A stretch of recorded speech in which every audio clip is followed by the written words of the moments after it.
en un lugar oscuro, en un lugar sombrío, en un momento dramático de sus vidas, pero que pudieron salir adelante. Por eso quiero hablarles de el relato que está en el libro de los Hechos, capítulo 16, y anótenlo los que anotan, desde el verso 16 hasta el verso 40. No lo vamos a leer ahora porque la historia ustedes van a ver que la conocen muy bien, pero quiero pensar en estos personajes de esta parte del relato de Lucas, para entender que nosotros también vamos a poder salir adelante, para que si hacemos lo mismo que ellos hicieron, vamos a poder salir de ese momento difícil que estamos atravesando.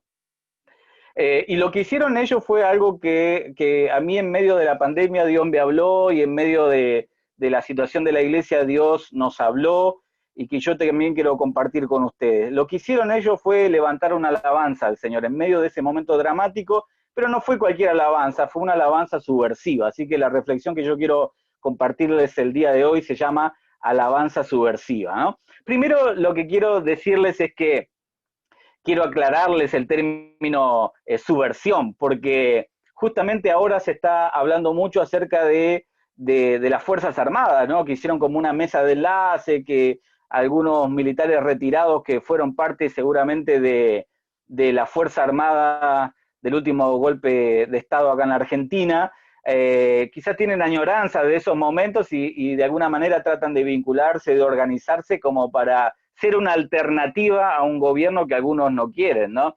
Entonces, justamente ese grupo representa lo que fue una parte de la historia argentina, ¿no? La última dictadura del 76 al 83. Y bueno, en ese momento aparece también un grupo que cuando uno habla de subversión en la Argentina lo recuerda inmediatamente, ¿no? Estamos hablando de Montoneros, que fue un grupo armado, guerrillero, que trataba de contrarrestar el avance de la dictadura, ¿no? Entonces, ahí hay incluso el día de hoy algunas lecturas acerca de los dos demonios, que dicen que, bueno, ambos bandos fueron malos, ¿no? Porque ambos mataron. La cuestión es que uno reacciona al otro, ¿no? No es que uno aparece en la escena, sino que de repente Montoneros reacciona y no legitimo de ninguna manera que se usen las fuerzas, que se usen las armas, pero hubo todo ese conflicto. Entonces, cuando en Argentina se piensa en subversión, se piensa en gente armada, en gente que va a salir a romper todo, que va a salir a matar por una causa, pero no, en realidad subversión es un término mucho más amplio, ¿no?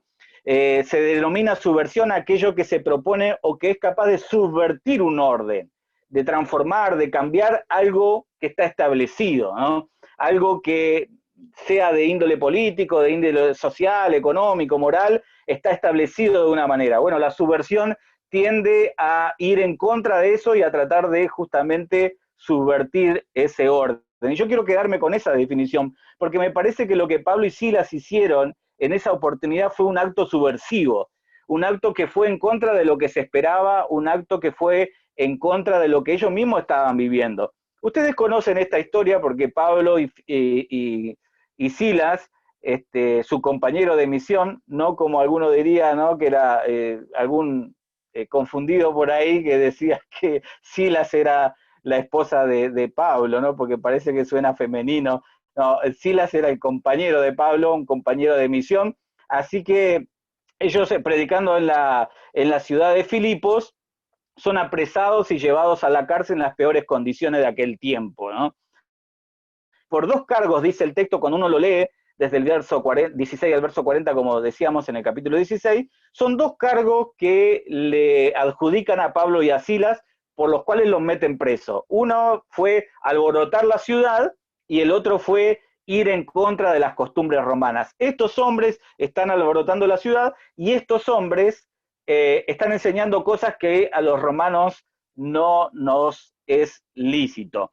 Pero si leemos bien, por eso los invito a leer bien en su casa luego todo el relato, en el verso 19 hay una razón que me parece que es la razón fundamental, lo que subyace y lo que inicia todo el conflicto de este relato de Pablo y Silas en la cárcel.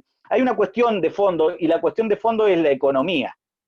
¿Cuándo no el dinero, no? Siempre el dinero. El que tiene porque tiene, el que no tiene porque no tiene. Acá de fondo hay una cuestión económica, hay un problema económico, porque lo que sucede es que los amos de una joven que se dedicaba a la adivinación, que tenía un espíritu de adivinación, iba detrás de Pablo y Silas diciéndole, estos son siervos del Señor, estos son siervos del Altísimo. Entonces en un momento Pablo se cansa de esa situación, la reprende y el espíritu de adivinación deja a la joven, pero con eso también dejó de producir dinero para sus amos.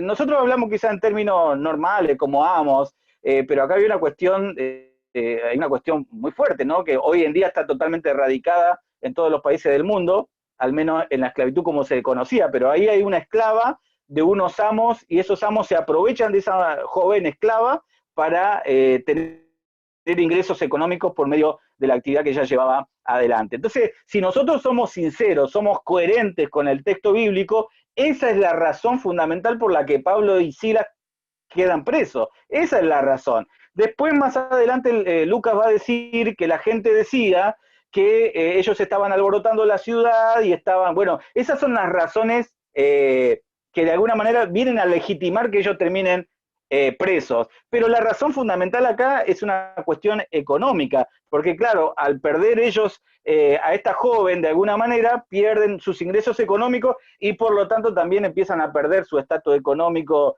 y social dentro de la ciudad de Filipo. Entonces están presos básicamente porque algunos amos pierden poder económico y por tanto pierden estatus social. Entonces estos muchachos, estos hombres de Dios que nada malo estaban haciendo, al contrario, estaban haciendo todo bien, ellos estaban haciendo todo bien, vieron todo lo que está bien, lo estaban haciendo Pablo y Silas, llevar las buenas nuevas del Evangelio a todo el Imperio Romano. Ellos, la visión de Pablo era alcanzar lo máximo del Imperio Romano, la mayor parte de las ciudades del imperio con el Evangelio de Jesús, pero aún haciendo las cosas bien terminan presos de manera injusta y sobre que los acusan injustamente, que les dicen están haciendo esto y en realidad ellos no estaban haciendo eso. Repito, lo de fondo era la cuestión económica.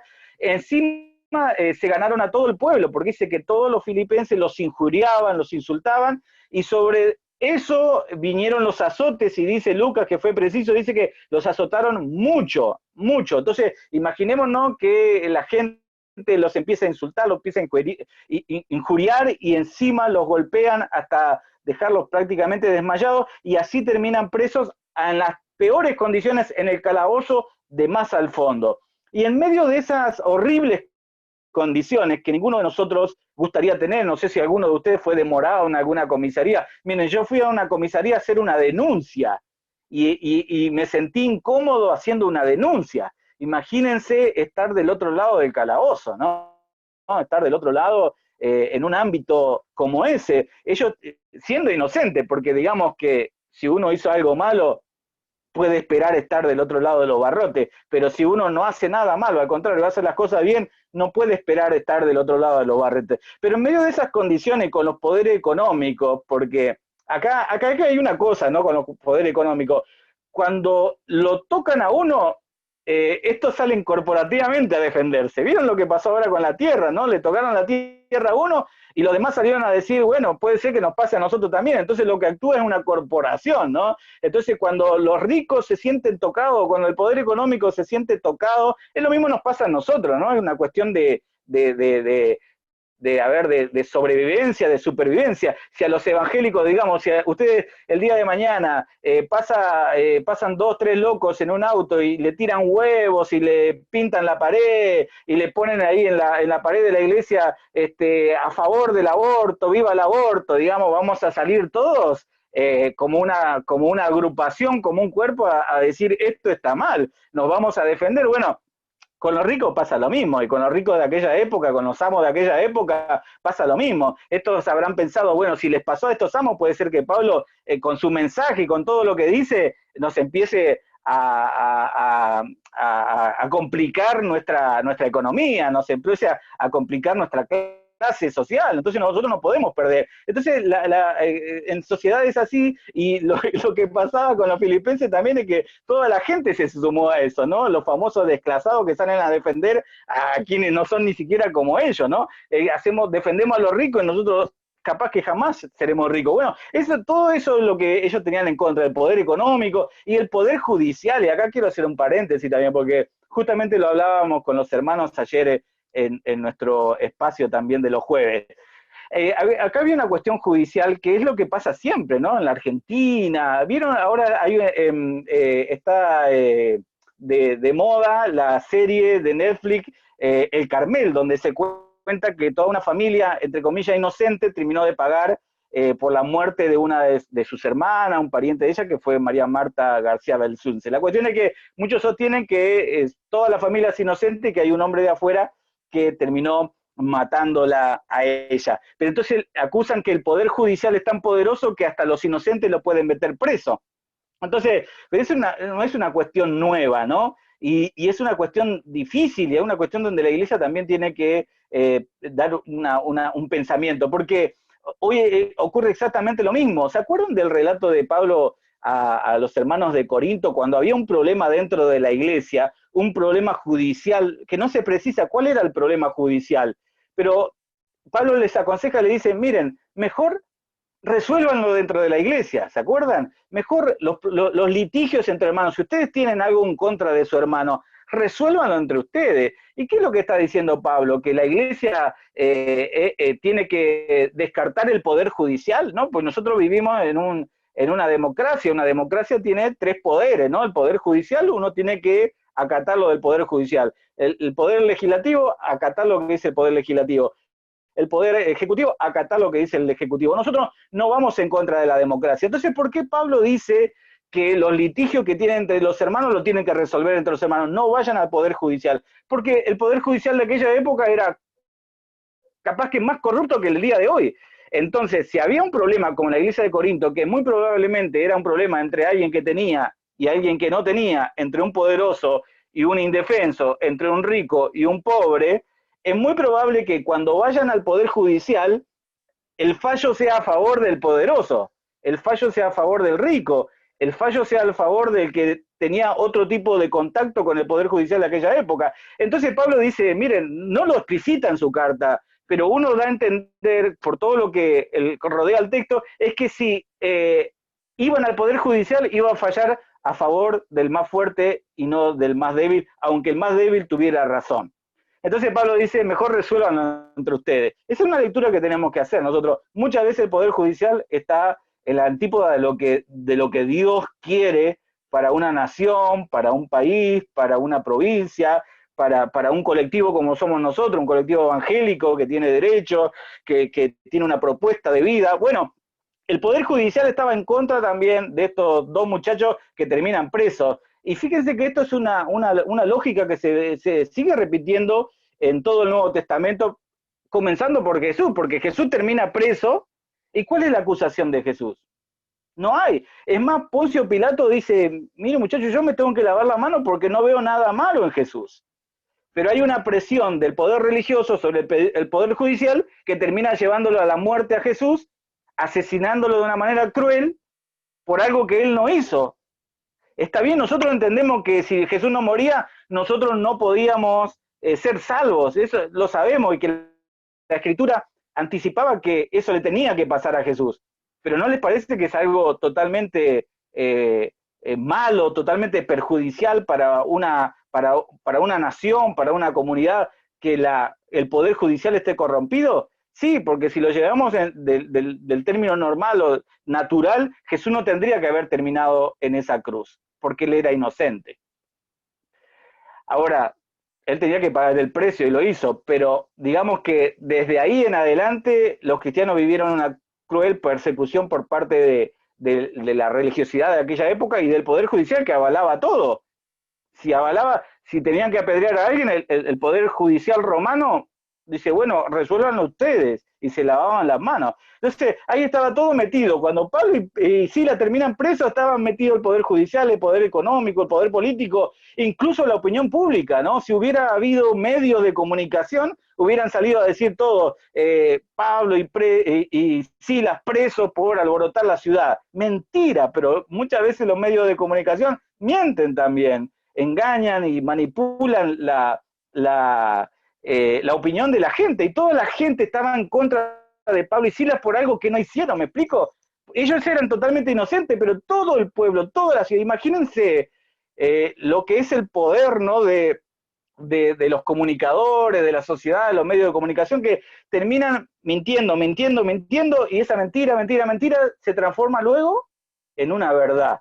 Y así lo hicieron con Pablo y Silas. Le dijeron, alborotan la ciudad, alborotan la ciudad, alborotan la ciudad, alborotan la ciudad, enseñan cosas que los romanos no podemos, enseñan cosas que los romanos no podemos, y terminaron creyendo toda la ciudad de Filipos, a tal punto que lo querían matar, porque recuerden que cuando Pablo y Silas se van de la ciudad, Pablo dice, ok, todo bien, pero escóltenos hasta salir de la ciudad, porque todavía la gente seguía creyendo que ellos alborotaban la ciudad y que creían que ellos enseñaban cosas que a los romanos les estaba prohibido.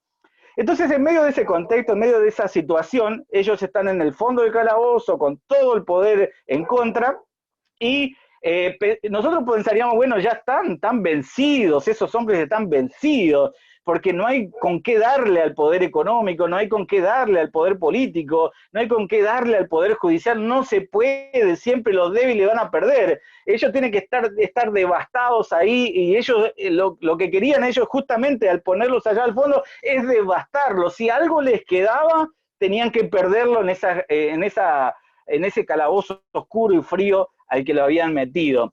Era justamente lo que querían, meterlos ahí. Pero eso no estaba en los planes de Pablo y de Silas. Ellos querían otra cosa. Y en medio de esa condición, en medio de esa situación, empiezan a levantar una alabanza a Dios, contra todos los que esperaban, contra todo lo que se esperaba que ellos hicieran. Por eso digo que es subversiva, porque va en contra de lo que se esperaba de ellos. Entonces, en la medianoche empiezan a cantar. O sea, es algo ilógico lo que están haciendo, pero no empiezan a cantar como cantamos en la iglesia, a veces que los músicos están, hermano, levante la mano, hermano, cante, inflando ahí, ¿no? La cubierta para que... No, nadie les dijo, muchachos, ustedes tienen que cantar. No bajó Jesús del cielo, le mandó a sus ángeles, le dijo, canten, alaben al Señor en medio de estas situaciones. Ellos empezaron por voluntad propia a alabar al Señor, porque entendían que algo tenía que suceder, y porque también no querían que los demás entendieran o pensaran que ellos sí ya los habían vencido. Empezaron a cantar, pero empezaron a cantar de tal manera que todos los presos empezaron a escucharlo. Así que cantaron fuerte, que cantaron y se hicieron escuchar, porque justamente eso era lo que querían, que los escucharan. Que los escucharan en la calle, que los escucharan en cualquier lado, que los escucharan predicar, y ahora en la cárcel también querían que los sigan escuchando, aunque estaban ahí encarcelados. Querían demostrar de alguna manera que nada los podía callar, que ni los azotes, ni los poderes que los pudieron encarcelar los podían terminar de derribar, ni la apatía de todo el pueblo que estaba en contra suya. Su alabanza fue, en vez de silencio, una oración a Dios, un clamor a Dios, y algo que empezó a irritar a todos los que estaban del otro lado, sobre todo el carcelero que representa a quienes estaban detrás de esto, ¿no? Esa alabanza empezó a sonar fuerte, empezó a sonar desafiante, empezó a sonar irritante, me imagino, porque querían que se callen y ellos seguían cantando. Querían que dejen de hablar y ellos le pusieron una melodía a su predicación, ¿no? Porque no sabemos qué cantaban. Acuérdense que estamos nosotros en el año 40 y pico cuando está sucediendo esto, así que no sabemos qué canciones cantaban. Por ejemplo, hay un texto de Filipenses capítulo 2, 5 al 11, que puede ser una de las primeras canciones que cantaban la iglesia primitiva, ¿no? Haya pues en vosotros este mismo sentir que hubo en Cristo. Ese pasaje, esos 6 versos pueden ser una de las primeras canciones que entonaban los primeros cristianos. No sé si será esa canción o otra canción, pero empezaron a cantar de tal modo que empezaron a escucharlos todos. Los demás los querían censurar, los demás los querían callar, y ellos le pusieron melodía a su predicación. Por eso digo que es una alabanza subversiva, ¿no? Porque propone y capaz de subvertir un orden establecido, ir en contra de lo que se espera. Querían disciplinarlos y ellos estaban más eufóricos que nunca, ¿no? Se subversionaron al poder judicial, económico, político. No es que ellos salieron con una pancarta, a ver si me explico, ¿no? Porque la subversión de ellos era decir, a nosotros no nos van a callar, a nosotros no nos van a decir lo que tenemos que hacer, porque nosotros tenemos un señor, y a ellos les gustaba hablar de señor, porque cuando decían señor, al único señor que se lo llamaba señor, valga la redundancia, era el César. pero ellos tenían otro Señor. Por eso les gustaba llamarlo a Jesús Señor, porque de esa manera decían, nosotros tenemos un Señor que es más superior al César. Entonces los quisieron callar, los quisieron doblegar, y ellos levantaron una alabanza subversiva como para decirles, no nos van a callar. Bueno, ¿qué les quiero decir con esto, amigos y amigas? Que nosotros asistimos a un tiempo de mucha incertidumbre, mucha especulación. Incluso les decía hoy, muchos de los que pensábamos que estaban firmes han caído, se sienten desorientados. Incluso muchos líderes, ¿no? Porque hay mucho temor ahora que cuando se ven situaciones en Bolivia, en Chile, en Argentina, dice, bueno, estaba avanzando el progresismo de nuevo, y ahora en Argentina se pone de nuevo el debate del aborto, que a nosotros, ninguno de nosotros nos gusta. Obviamente nosotros queremos defender todo tipo de vida. Y algunos piensan, bueno, ya se viene el debacle, ya estamos perdidos porque nuestros países están tomando este lineamiento, temen que ciertos poderes devenidos de gobiernos progresistas, por ejemplo, nos callen la boca, nos apresen como a Pablo y a Silas, y sobre que ya tenemos micro problemas en nuestra casa, con las relaciones, con la economía, como les decía hoy, ahora se suman macro problemas que tenemos en nuestros países, o muchos dirigentes políticos que se convierten en una amenaza, y parece que tenemos todo en contra, que luego de calumniarnos nos azotaron, y que luego de azotarnos nos ataron y nos enviaron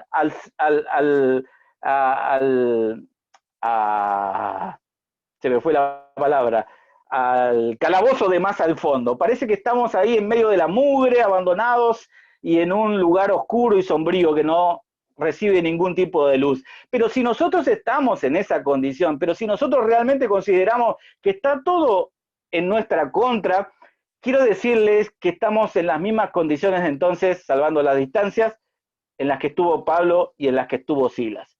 Entonces tendremos que, para salir de esta situación, hacer lo mismo que hicieron ellos, elevar a Dios una alabanza subversiva, porque no nos conformamos a esta situación, porque creemos que tenemos un Dios que es más grande que cualquier situación, porque el escenario dramático que vivimos no nos tiene que callar nuestra alabanza al Dios que tiene más poder económico que cualquier multinacional, que cualquier magnate rico del mundo, un Dios que es dueño de nuestra salud, porque es el que nos formó en el vientre de nuestra madre, así que nos conoce y nos puede sanar como nadie, un Dios que es Señor de nuestra familia, porque Él es el que instituyó la familia, un Dios que es justo, aún en medio de jueces que fallan a favor de los más fuertes y dejan de lado a los más débiles. Entonces, si nosotros elevamos una alabanza de este tipo, lo que va a suceder posteriormente es que será inevitable nuestra liberación, porque ellos se pusieron a alabar al Señor y fueron de alguna manera liberados. Entonces, lo que va a suceder cuando alabemos al Señor en medio de estas situaciones,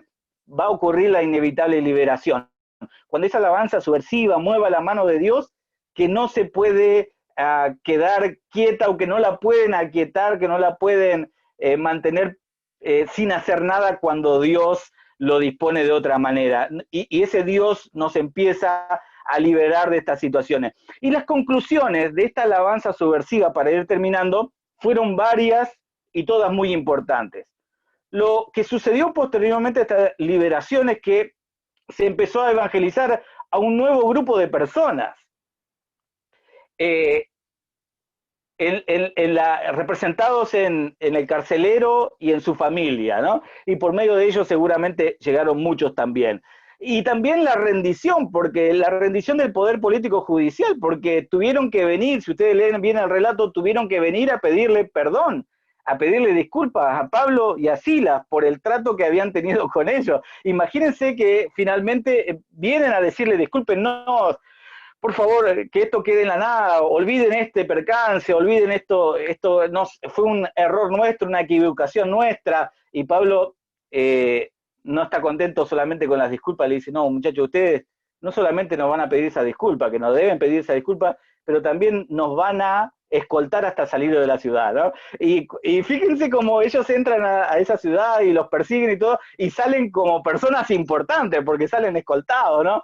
Es como cuando va una ambulancia con una urgencia y van las motos de la policía abriendo y todos nos tenemos que correr con el auto para un lado porque pasa la ambulancia, o cuando pasa el auto presidencial, ¿no? Llevando a una persona importante, cortan las avenidas, cortan las rutas para que pasen, policías adelante, policías atrás, a los costados, para que nadie sea un obstáculo. Así salieron Pablo y Silas de esa ciudad. Así que, amigos y amigas, no tenemos que tener miedo. No tenemos que tener miedo a las situaciones sociales que estamos atravesando, a las situaciones judiciales que estamos atravesando, a las situaciones políticas que estamos atravesando. No tenemos que tener miedo a los poderes que asedian nuestra vida, que asedian nuestra familia, que asedian nuestra Argentina. Tendríamos que transmitirle esto también a nuestros líderes espirituales en todos los lugares de decisión, que no tengan miedo, que ese Dios está con nosotros, si somos capaces de levantar a Dios una alabanza subversiva, porque seremos esos Pablos y esas Silas, esos Silas, que aún en medio de las peores tensiones, aún en medio de las peores presiones, vamos a levantar una alabanza subversiva que va a romper las prisiones y que dejará que el río de ese mensaje nuestro fluya como nunca antes en la historia de nuestro país, en nuestra Argentina. Queremos un gran avivamiento, ¿no? Yo lo escucho mucho en muchas voces, en muchas bocas. Queremos un gran avivamiento. Bueno, qué mejor momento que este, ¿no? Qué mejor momento que este para vivir un gran avivamiento, porque la iglesia no se esconde, la iglesia empieza a levantar más que nunca su alabanza al Dios que tiene el control de todas las cosas. Así que a no temer, amigos, a no temer, iglesia, al contrario, a tomar lo que es nuestro, a tomar posesión de todas las bendiciones y todas las conquistas y todas las victorias que Dios ya nos anticipó. Si me permitís, Johnny, me gustaría cerrar con una oración, con el permiso del pastor, también ahí poder orar por ustedes. Señor, te agradezco por esta oportunidad que me da de compartir con mis hermanos esta reflexión de tu palabra.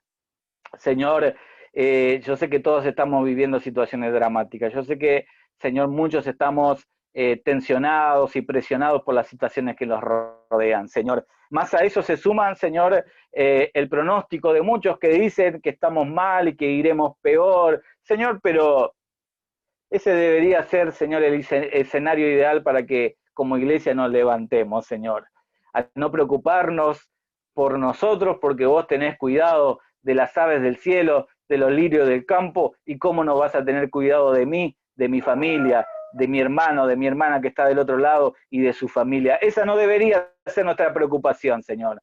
Nuestra preocupación debería ser que no se deje de hacer la misión, Señor, que no se deje de compartir el Evangelio, que no se deje de hacer iglesia en este tiempo desafiante. Todo lo demás, Señor, está sujeto a tu mano de favor y tu mano de misericordia. Así que en medio de esta situación levantamos una alabanza y te invito, amigo, amiga, hermano, hermana, que estás del otro lado, a que a la vez unos segundos al Señor le digas: Señor, te alabo y te bendigo porque mi vida está en tus manos. Señor, te alabo, te bendigo porque mi familia está en tus manos. Te alabo y te bendigo porque todas las situaciones que nos rodean están en tus manos, porque nada se escapa, Señor, porque muchos piensan, Señor, que vos no estás actuando porque no te ven, Señor, pero vos estás actuando, Señor, pero vos estás al control de todas las cosas, pero vos tenés, Señor, el control de nuestra vida, de nuestra familia, de nuestra nación, Señor. Sobre todas las cosas se va a sobreponer tu voluntad, Señor. Sobre todas las cosas se va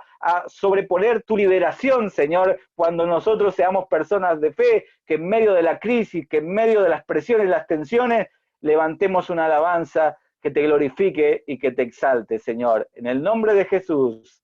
Amén y amén.